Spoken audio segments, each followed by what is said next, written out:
So as I was saying last time, as the human animal, we should still have some meat, but not that much. Okay, next come the premolars, 2 on each side, or each half of your upper or lower jaw, 8 in total, and they're designed to crush and begin to grind food. Then lastly, our molars, 3 in each half of the jaw, upper and lowers, so a total of 12. And they again are designed to crush and grind food. And again, the last third molar, the wisdom tooth, sometimes we have those pulled, sometimes we keep them. As you see here on this jaw, the deciduous or primary teeth are still in place, and then there you see the permanent adult teeth waiting for the person to age so that they can erupt. Okay, moving on to the pharynx or the throat. Passageway for food and air. So if you're ingesting food and swallowing, a portion of the pharynx is involved in having the food go down the esophagus to the stomach. If you are inhaling air, so as I was trying to say, if you breathe in air through the nasal cavity or oral cavity, the air also goes through a portion of the pharynx, and then that's directed anteriorly through the larynx, voice box, and the trachea or the windpipe. So there's 3 regions to the pharynx: the nasopharynx, oropharynx, and laryngopharynx. Here color-coded in red, nasopharynx. Superior portion should only be a passageway for air. Oropharynx, posterior to the oral cavity, passageway for air and or food. And then the laryngopharynx, also passageway for air and or food. There is a change in the epithelium. In the nasopharynx, since only air should be going through here, that is pseudostratified ciliated columnar epithelium. But there's a transition to non-keratinized stratified squamous epithelium in the oropharynx and the laryngopharynx, because again, you get air and or food that's passing through here. So because of the food that's passing through here, there's more abrasion. So that's why we have the stratified squamous epithelium in the oral and laryngopharynx. So the swallowing process involves muscles in the mouth and pharynx and in the esophagus. So there's 3 phases: buccal phase, conscious control, because the skeletal muscles are involved. The nasopharynx closes as the tongue presses the bolus upwards and back, and that will cause the soft palate to close the opening into the nasopharynx, and that's under conscious control. And then the bolus gets pushed posteriorly and starts to go down inferiorly. The pharyngeal phase, the larynx rises up, and in doing so, the epiglottis, elastic connective tissue in there, closes over the opening of the larynx, and then the bolus then should only go back posteriorly into the esophagus. And you can verify that just by putting your finger on your Adam's apple, the laryngeal prominence, and swallowing.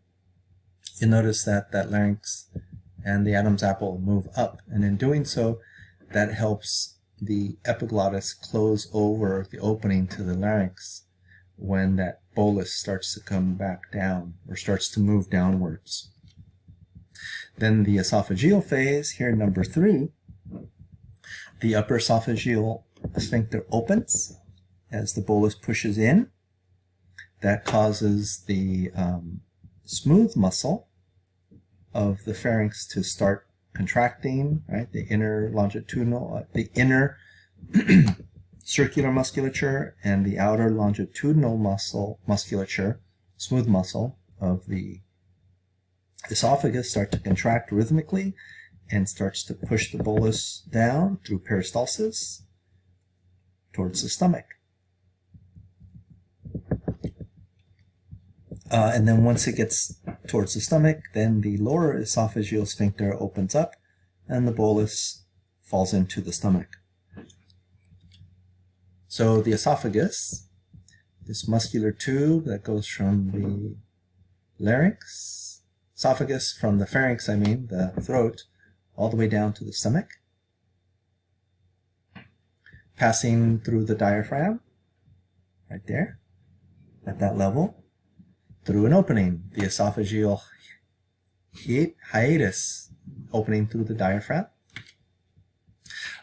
It is stratified squamous epithelium, again because of the friction and to deal with the food coming down the bolus. There's skeletal muscle at the top of the esophagus that's involved with the conscious swallowing phase, and then transitioning to smooth muscle towards the bottom that will push the food down via peristalsis. This is a cross-section of the esophagus, and notice that it's essentially closed except when you are swallowing food. It has the superior and inferior esophageal sphincters, and then swallowing process involves muscles in the mouth, pharynx, and esophagus to get that food item, the bolus, on its way down via peristalsis to the stomach. Like this little GIF, little video shows you pushing the food item down. The inner circular musculature and then the outer longitudinal muscles, smooth muscle of the digestive tract here, the esophagus, is pushing the food item down via peristalsis. Okay, so then the food enters into the stomach. It's a roughly J-shaped organ. Functions: storage of food and mechanical churning, breakdown of food. And then the chemical digestion initiated here, protein breakdown, digestion by enzymes begins in the stomach. Remember, carbohydrate and lipid chemical digestion begins in the mouth. Secretion of gastric juices to begin the chemical digestion of proteins. And the bolus gets churned up and converted into what we call chyme. And that's what leaves the stomach and enters into the small intestine. So the bolus enters, the musculature of the stomach churns the food about, starts chemical digestion, continues chemical digestion. The bolus is converted into chyme, and that's what leaves the stomach at its distal end via this opening, pyloric sphincter. And then the chyme enters into the first portion of the small intestine called the duodenum. So the regions of the stomach: the cardia is that portion nearest the esophagus, and then there's the cardiac sphincter, also called the lower esophageal sphincter. The fundus is this dome-shaped superior region of the stomach. Then the body is the main portion of the stomach. And then the pyloric portion, or pyloric part, is the terminal region that ends at the pyloric sphincter. And then there's the duodenum of the small intestine. So internally there are folds within the stomach called gastric folds, or the rugae, and they help with expansion of the stomach when we eat a meal. There's 3 layers of musculature now. There's the innermost oblique layer, and then there's the circular layer, and then externalmost the longitudinal layer. So an additional deeper oblique muscular layer that appears in the stomach that we have nowhere else in the digestive tract. And that helps the stomach become a nice, powerful, churning, grinding organ. The curvatures: the lesser curvature here, and then on the lateral and inferior side, the greater curvature of the stomach. Again, so the muscularis has the three layers: longitudinal layer, superficial, circular layer is now the middle layer, and the deepest layer now is the oblique layer of the muscular layers, the muscularis of the stomach. Histology, the epithelium, we have a transition now from a non-keratinized stratified squamous epithelium in the esophagus to a simple columnar epithelium in the stomach. There are surface mucus cells that secrete mucus. They should be labeled here possibly. No. Well, there are surface mucus cells that secrete mucus that give a nice protection to the epithelial lining from the acidic environment within the stomach, the gastric juices. There are gastric pits with gastric glands that secrete various materials. As you see here, the gastric pits. Here's a histology showing stratified squamous epithelium in the esophagus transitioning to simple columnar epithelium in the stomach. So the gastric secretory cells. There are mucus neck cells in the gastric pits that secrete mucus, and again, for acid protection. There are parietal cells, and those are shown here, kind of in orange, deeper in the gastric glands, and they secrete hydrochloric acid, HCl, and an intrinsic factor that helps with vitamin B12 absorption in the intestines. So that's the acidic component of the gastric juices secreted by the parietal cells. Then there are chief cells here in pink in the gastric glands as well.